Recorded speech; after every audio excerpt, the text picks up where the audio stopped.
Selamat datang di Talk with Us. Jadi, di episode kali ini aku tuh nggak bakal sendirian loh. Dan di sini udah ditemani oleh teman-teman dari kelompok 3 yang bakal ikut berdiskusi dan juga bertukar perspektif kita pada hari ini. Sebelumnya, kenalin nama aku Meuti Hanifa selaku host untuk kelompok 3. Aku Elisa Simorangkir. Aku Indri Tawanela. Aku Salsabila DR. Aku Kevin Adrian. Aku Zarin Alia Zapira. Aku Mulkan Ajiman. Aku Nike Syarani Eni Tristi. Aku Muhammad Rayhan Fazli. Aku Muhammad Ramsyah Maesa. Aku Dina Aprilia. Oke, sebelum itu langsung kita mulai aja ya. Pernah nggak sih kita itu kayak mikir setiap orang itu dimulai hidupnya dari garis start yang berbeda-beda? Nah, hal itu tuh kayak ada orang yang garis startnya itu mulus banget. Terus ada yang sebaliknya, mereka itu yang kayak keras banget. Nah, di situ, itu tuh kalau di dalam sosiologi disebut sebagai stratifikasi sosial. Nah, jadi hari ini kita itu bakal bahas apakah kita ini benar-benar bisa naik level atau sebenarnya kita itu cuman berpindah-pindah posisi dalam satu sistem. Aku langsung mulai aja dari pertanyaan yang simpel dulu ya. Menurut kalian, hidup itu fair nggak sih? Nah, jadi menurut aku itu nggak sepenuhnya fair, karena dari lahir aja posisi kita tuh udah beda-beda. Ada yang di atas dan ada yang di bawah. Nah, yang di atas ini sudah mendapat pendidikan yang bagus, fasilitas yang lengkap, bahkan jalan yang jelas untuk ke depannya. Tetapi ada juga yang memulai dari nol banget, bahkan untuk memikiri masa depan juga mereka tidak sempat. Jadi, titik awal seseorang itu sangat mempengaruhi perjalanan hidupnya, walaupun kadang usaha itu penting, karena tanpa usaha itu kita nggak bisa berhasil. Biarpun, tapi kita nggak bisa menutup kemungkinan bahwa ada faktor lain seperti privilege, akses, lingkungan yang mempengaruhi hasil akar seseorang. Nah, jadi menurut aku hidup itu nggak sepenuhnya adil karena dari awal aja garis start kita itu udah berbeda-beda. Iya, dan sebenarnya itu bukan hal yang baru ya, karena menurut Pitirim Sorikin sendiri, dia bilang kalau stratifikasi itu bakal tetap selalu ada di tiap masyarakat. Artinya selama masyarakat itu masih hidup berdampingan, pasti akan selalu ada tingkatan yang di atas ataupun yang di bawah. Soalnya kan kemampuan tiap orang itu pasti berbeda-beda ya. Jadi bukan cuma soal usaha aja, tapi juga dipengaruhi sama mereka tuh awalnya mulai dari mana. Makanya perbedaan posisi itu hampir sama sekali nggak bisa dihindari. Namun faktanya nih teman-teman bahwa stratifikasi itu nggak cuma soal yang kaya siapa, yang miskin juga siapa, tapi menurut McWeber, stratifikasi itu diliputi oleh 3 hal, yaitu status, ekonomi, dan juga kekuasaannya. Nah, jadi benar nih kata Salsabila tadi, kata Max Weber bahwa stratifikasi sosial itu tidak hanya didasari oleh si kaya versus si miskin, tapi lebih kompleks dari itu. Seperti dia mampu mempengaruhi atau memberi dampak kepada banyak orang. Nah, contohnya kalau di generasi kita sekarang itu ada yang namanya influencer. Nah, influencer ini itu kan bahkan bisa memberi dampak kepada hal ramai ya melalui media sosial seperti IG, TikTok, dan media sosial lainnya. Nah, contoh dari influencer ini sendiri itu seperti influencer makanan atau influencer vlogger atau seperti jalan-jalan seperti itu. Ada juga yang influencer makeup dan juga ada influencer yang memberikan motivasi atau kata-kata. Nah, dampak dari influencer makanan ini sendiri itu beragam. Ya, seperti memberikan resep makanan nih. Contohnya kita seperti anak kos, di mana anak kos ini kan pasti membutuhkan resep-resep baru. Nggak bisa makan yang itu-itu aja. Dengan adanya food blogger ini, kita bisa menjadikan referensi dari influencer tersebut agar kita bisa makan resepan-resepan yang enak dan juga murah. Selanjutnya ada itu influencer yang dia ngevlog ya atau jalan-jalan. Biasanya kan vlogger itu dia jalan-jalan di luar negeri ya seperti Jepang, kita ambil contoh. Nah, di situ kita bisa lihat nih kalau di Jepang itu budayanya seperti apa aja, terus ada wisata-wisata apa aja gitu. Jadi kita bisa jadikan referensi untuk tempat kita hiburan di waktu selanjutnya atau di masa depan nanti. Selanjutnya ada influencer makeup. Dimana kan makeup ini banyak khususnya mahasiswi cewek ya, karena banyak mahasiswa cewek itu menggunakan makeup. Nah, dengan adanya influencer ini itu mereka bisa belajar mengenai makeup gitu. Banyak referensi makeup dari influencer ini. Terus selanjutnya motivasi. Di zaman sekarang itu kan banyak anak-anak Gen Z yang butuh healing ya atau butuh boost mental. Nah, dengan adanya motivasi ini diharapkan kita sebagai generasi ini semakin semangat untuk mengejar cita-citanya tersebut. Nah, jadi kesimpulan diambil itu sertifikasi sosial itu nggak sesimpel kaya dan si miskin, tapi lebih kompleks daripada itu. Oke, jadi dari pembahasan teman-teman ini kita itu bisa tahu ya kalau misal stratifikasi sosial itu benar-benar kompleks di zaman sekarang nih. Dia itu nggak hanya berfokus atau berputar-putar dari bahas masalah ekonomi ataupun uang, tapi juga kayak ada pengaruh dan juga pengakuan dari orang lain.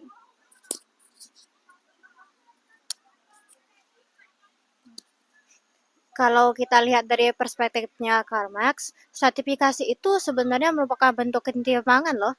Beliau membagi stratifikasi ini menjadi dua, yang satunya itu adalah pekerja, dan satunya lagi adalah orang yang mempunyai atau menguasai alat dari faktor produksi ini. Nah, ya, sertifikasi itu kan ada dalam kehidupan sehari-hari kan ya. Dan menariknya itu ini nih bukan soal siapa yang punya atau tidak mempunyai, tapi ini tentang siapa yang mempunyai kontrol dan tidak mempunyai kontrol.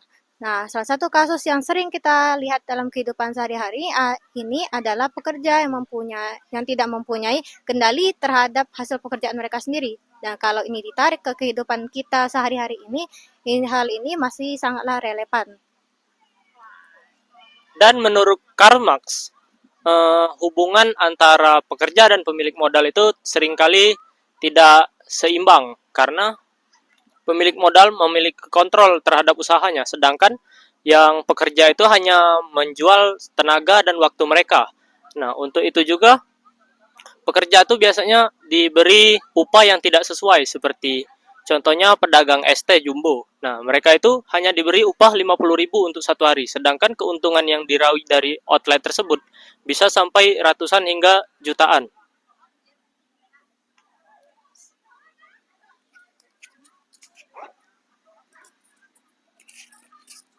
Oke, jadi dari beberapa sudut pandang ini bisa kita lihat bahwa sebenarnya stratifikasi sosial itu tuh bukan cuma masalah beda posisi kita antara satu dengan yang lainnya, tapi juga ada yang namanya unsur ketidakadilan yang mungkin dibuat oleh dari sistemnya sendiri.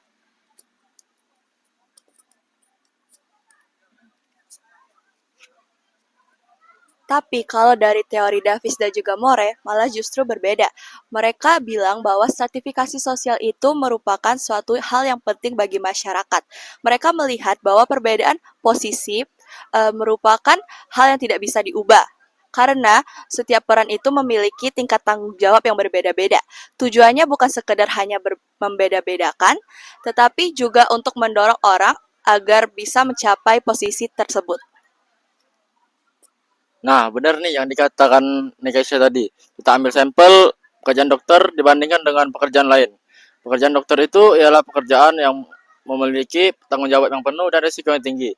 Jadi wajar saja jika imbalannya lebih tinggi dibanding pekerjaan lain karena usaha, waktu, dan tekarannya juga berbeda.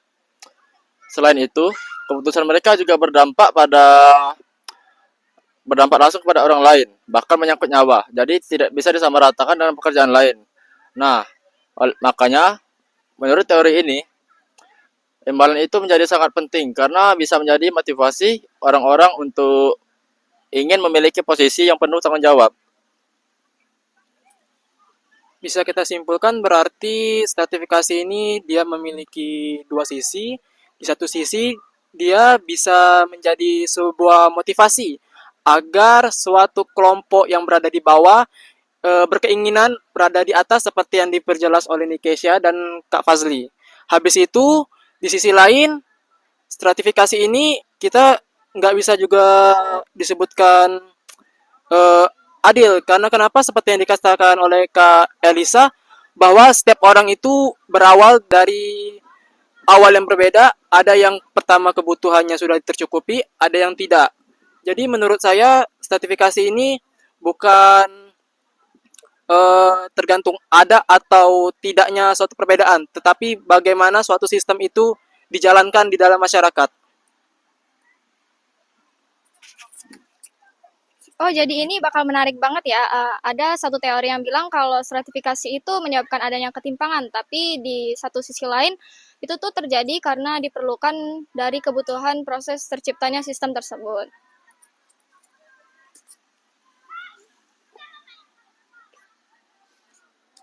Nah, kan kita udah dengar pendapat dari teman-teman aku bahwasannya stratifikasi sosial itu lebih kompleks, gak sesimpel si kaya dan si miskin. Nah, jadi pertanyaan sekarang orang-orang untuk merubah status sosialnya itu memiliki kesempatan yang sama atau tidak. Nah, secara teori itu tuh boleh berpindah karena adanya mobilitas sosial. Jadi, menurut Lutfila dan kawan-kawan, mobilitas sosial itu adalah perpindahan seseorang dari kedudukan satu ke kedudukan yang lainnya. Misalnya, dari ekonomi yang rendah ke ekonomi yang tinggi dan dari pendidikan yang terbatas ke pendidikan yang tinggi. Tetapi secara realitanya, ya, itu tuh tidak semudah yang kita pikirkan karena mereka mempunyai akses yang tersendiri. Akses itu tuh dipengaruhi banyak faktor, misalnya faktor pendidikan, ekonomi, lingkungan, dan akses yang berbeda-beda. Misalnya tuh mereka mempunyai jalan yang mudah, dukungan yang penuh, dan fasilitas yang lengkap. Jadi mobilitas sosial itu ada, tetapi prosesnya itu nggak merata ke semua orang. Tapi yang penting itu kita sudah sadar kalau sistemnya tuh dari awal emang udah begini gitu. Jadi kita nggak langsung ngejudge orang tersebut berdasarkan posisinya sekarang aja. Karena bisa aja mereka yang ada di bawah itu bukannya nggak berusaha sama sekali, tapi karena memang peluang yang mereka punya itu lebih kecil dibanding yang lain. Dan begitupun sebaliknya ya, mereka yang ada di atas juga belum tentu karena usaha mereka sendiri. Jadi menurut aku memahami stratifikasi itu penting karena kita bisa jadi lebih realistis dan juga lebih berempati kepada orang lain. Jadi intinya meskipun yang tadinya ada tangga sosial katanya itu tuh sebenarnya nggak mempengaruhi anak tangganya. Seperti seseorang itu tuh punya perbedaan masing-masing tetapi tidak mempengaruhi perbedaan tersebut. Nah, benar nih apa yang dikatakan Salsabila tadi. Menurut Pitirim Osarakin, bahwasannya seluruh masyarakat itu memiliki kesempatan untuk merubah status sosial mereka. Tetapi kesempatan yang dipunyai itu berbeda-beda masing-masing orang. Kita ambil contoh dua orang anak, di mana mereka sama-sama ingin menjadi dokter. Satu anak, mereka memiliki orang tua yang mapan dan siap secara ekonomi. Dan anak yang kedua ini, dia memiliki orang tua yang hanya berkecukupan untuk memenuhi kebutuhan hidup mereka. Hal ini terlihat jelas bahwasannya anak yang pertama akan memiliki peluang yang lebih besar karena dia memiliki orang tua yang mapan, maka dia bakal dapatkan pendidikan yang lebih mudah, yang lebih tinggi dibandingkan anak yang pertama yang mungkin dia harus mengambil beasiswa ataupun dia juga harus belajar sambil bekerja.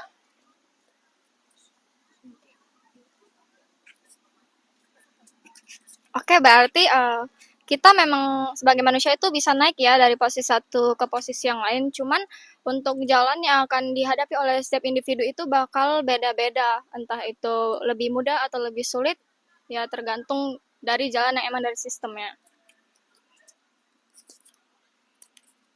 Kalau menurut aku pribadi sih ini bukan cuma sekedar naiknya aja, tapi di sini juga kita harus sadar dan memahami seperti apa sistem yang ada dalam kehidupan kita ini. Nah, aku setuju nih sama Zarin.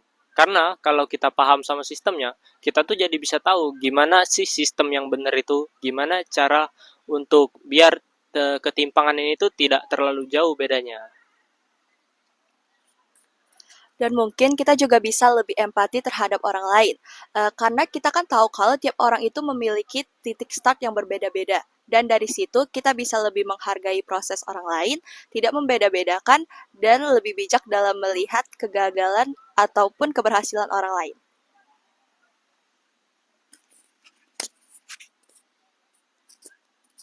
Oke, jadi dari obrolan kita hari ini bisa kita lihat bahwa stratifikasi sosial itu emang beneran kompleks banget.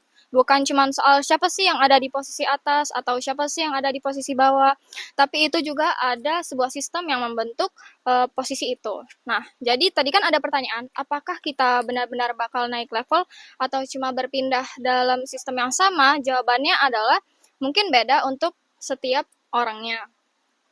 Baik, sekian pembicaraan dan diskusi dari kelompok kami. Sebelumnya aku juga ingin mengucapkan terima kasih kepada teman-teman dari kelompok 3 yang sudah ikut andil dalam obrolan kita, berbagi pandangan kalian. Nah, dan untuk teman-teman yang dengerin, coba deh kalian itu lihatin sekitar kalian. Pasti di sekitar tuh banyak banget stratifikasi sosial yang ada di mana-mana. Sekian dari kami. Sampai ketemu di episode berikutnya di Talk With Us.